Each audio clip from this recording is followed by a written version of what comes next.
mlipigia Okukaunya kura ya ODM.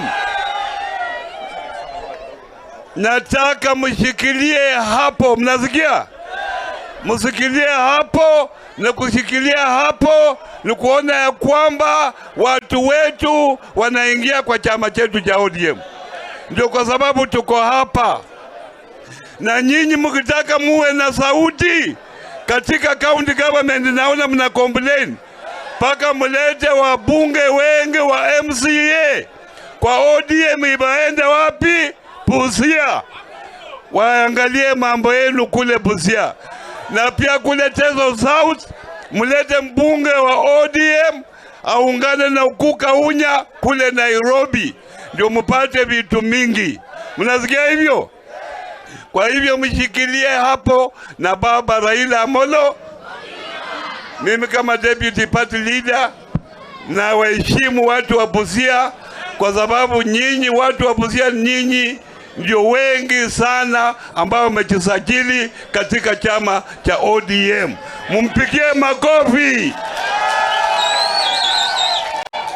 Nyinyi ndio namba overall Kenya mzima, nyinyi ndio namba. Mshikilie hapo. Na mimi sasa nikisimama hapa, mnakumbuka wakati baba alikuja hapa alisema watoto watasoma kuanzia nursery mpaka university. Saa hii mnapata shida kwa sababu hakuna pesa ya bursary ya kupeleka watoto wenyu shule. Na wako wengine hapa walikuwa wanapikia UDA kura. Mnasikia hiyo? Na tulikuwa tupate elimu ya bure.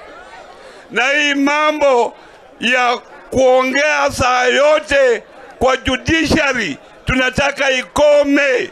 Wawache judiciary ifanye kazi yake, kwa sababu hao pia wana kazi yao. Mnaona kama huyo deputy president vile anaongea, sijui huyo mwenyewe alisoma wapi? Ajui kazi ya judiciary ni kazi gani?